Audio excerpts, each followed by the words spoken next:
관세음보살 시청자 여러분 반갑습니다. 우리 유튜브 불교대학은 불교 포교의 완전 맞춤 채널입니다. 주위에 구독 권선해 주시면 감사하겠습니다. 오늘 제가 제시하는 한자성어는 인자반성, 락자완성입니다. 인자반성, 락자완성. 참는 자는 반 이루고 즐기는 자는 완전히 이룬다. 다시 한번 읽어보겠습니다. 참는 자는 반 이루고 즐기는 자는 완전히 이룬다. 음미해 보시길 바랍니다. 단문단답 시간입니다. 첫째 질문입니다. 스님, 어느 절에 갔더니 개를 키우고 있었습니다. 본래 절이란 개소리, 닭소리 들리지 않는 곳에 있어야 한다고 들어왔던 터라 굉장히 의아했습니다. 절에서 개를 키워도 되나요? 절이란 사람뿐만 아니라 모든 생명체들이 함께 살 수 있는 공간입니다. 그런데 옛날 유교의 유생들이 불교를 사회와 마을로부터 유리시키기 위해 절은 개소리, 닭소리 들리지 않는 곳에 있어야 한다고 헛소리를 해댔습니다. 불교 경전에서는 그런 말들이 전혀 없으니 우리 불자들, 국민들께서는 오해 없으시길 바랍니다. 절에 개 있어도 됩니다. 외국 사찰에도 다녀보면 개 키우는 곳이 들어들어 있습니다. 개가 방범, 신장의 역할을 톡톡히 하는 경우도 많다고 들었습니다. 혹시 자기가 다니는 사찰에 개나 고양이 등 반려동물을 키운다면 먹이를 사다 주는 것도 일종의 방생입니다. 제가 이미 본문한 무생명을 사랑하라. 또 하나는 불교는 인간만을 위한 종교가 아니다. 이 영상물을 꼭 좀 찾아서 들으시기 바랍니다. 두 번째 질문입니다. 스님, 저번 단문단답 시간에 방석과 좌복의 개념 차이에 대해서 잘 들었습니다. 스님께서 하나하나 짚어주시니 불교 상식이 많이 늘어나서 너무 기분이 좋습니다. 그런데 스님, 좌복의 색깔은 정해져 있나요? 절마다 다른 것 같기도 하더군요. 공부를 열심히 하시는 불자인 것 같습니다. 좌복의 색깔은 주로 성복 색깔인 회색과 가사 색깔인 고동색이 많습니다. 스님들이 주로 참선하는 선방의 좌복 색깔 표준이 그러하다 보니 일반 법당에서도 그러한 것 같습니다. 그런데 전통 율장에서는 좌복의 색깔을 지정하지는 않았습니다. 그러다 보니 요즘 와서는 새로운 분위기를 바라는 젊은 신도들의 취향을 받아들여 초록색, 분홍색 등 다양한 색깔의 좌복들이 법당에 놓여지고 있습니다. 이는 전혀 문제될 것이 없습니다. 세 번째 질문입니다. 주위 친구의 권유에 의해 유튜브 불교대학을 알게 되었습니다. 그 친구와 스님께 감사드립니다. 한 가지 질문이 있어 댓글 올립니다. 작년 여름 가족들과 계곡에 놀러 갔다가 근처 사찰이 있길래 양말 벗은 채 법당에 들어가서 부처님께 절을 하는데 한 보살님이 어디 법당에 양말도 신지 않고 들어오느냐 하며 야단을 쳤습니다. 저는 법당에 들어갈 때 양말 신지 않는 것이 잘못이라는 생각이 들지 않습니다. 언젠가 미얀마를 갔더니 그곳 사찰들에서는 신고 있던 양말을 벗고 들어오라고 했거든요. 스님께서는 어떻게 생각하시는지요? 사실 부처님이 말씀하신 법, 즉 진리의 법 이외에는 고정된 것이 없습니다.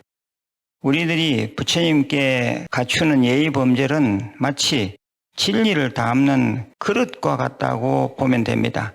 그런데 그릇의 종류나 모양은 지역에 따라 다를 수 있습니다. 가장 무난한 것은 그 지역에서 쓰는 그릇, 즉 그 지역의 정해진 예의 범절을 따르는 게 좋습니다. 그런 입장에서 보면 한국, 극동아시아 쪽은 법당에 들어갈 때 양말을 신는 게 옳습니다. 우리들이 어른을 찾아 뵐 때처럼 말입니다. 더운 지방의 남방불교 사찰을 참배할 때는 그들의 룰을 따라주면 됩니다. 아하, 여기서는 이렇구나 하고 수용하면 될 일입니다. 네 번째 질문입니다. 귀삼보하옵고 스님 생활법문 들으며 하루를 시작합니다. 스님 평생위패에 대해 여쭙겠습니다. 살아있을 때 영단에 평생위패 미리 올려도 되는지요? 저희 두 부부 올릴 때 조상님 영구위패도 올려드려야 하는지요? 아주 재미있는 질문입니다. 현재 살아있으면서 평생위패를 올리는 경우는 없습니다. 종무소에 얘기해서 자리를 맡아두는 것은 관계없습니다. 평생위패 자리를 맡아두는 것은 산에 가묘를 쓰는 것과 같습니다. 내용 없이 번호만 확보해 뒀다가 나중에 돌아가시면 그 자리에 들어가시면 됩니다. 대신 다니시는 사찰 종무소와 약속을 단단히 하셔야 합니다. 조상님 평생위패는 지금이라도 올려드리면 됩니다. 조상님 평생위패, 영구위패를 올려드리는 특별한 날짜는 없는데 그 날을 꼭 잡고 싶으면 음력 18일 지장제일 날 올리시면 좋습니다. 제가 이미 법문한 집에서 제사를 지내지 않으려면 하는 영상물을 꼭 좀 찾아서 들으시길 바랍니다. 다섯 번째 질문입니다. 스님, 자녀들이 금전에 쪼들리고 사업이 잘 풀리지 않습니다. 어떤 기도를 해야 하나요? 애미로서 답답합니다. 어머니의 심정이 이해갑니다. 일단 어머니께서 관음정근과 신묘장구 대다라니를 많이 외우고 사경하십시오. 특히 신묘장구 대다라니를 매일 108독 꼭 하시면 큰 효험이 있습니다. 발음문을 지어서 앞이나 끝에 꼭 읽어주십시오. 그게 곧 기도 축원문입니다. 그리고 아이들에게도 신묘장구 대다라니를 하루 최소 21번 정도 읽도록 안내해 주시기 바랍니다. 혹시 아이들이 시간 없다고 핑계대면 잘 때라도 제가 한 신묘장구 대다라니를 듣도록 해 주시면 좋겠습니다. 재물복에 대한 기도는 신묘장구 대다라니와 관음정근이 제일 빠르고 확신합니다. 그리고 금강경도 아주 좋습니다. 제가 이미 법문한 신묘장구 대다라니 영흠, 또 하나는 이 경은 부자 되는 경이다. 이 두 개 영상물을 꼭 좀 찾아서 들으시고 기도하시기 바랍니다. 여섯 번째 좋은 글입니다.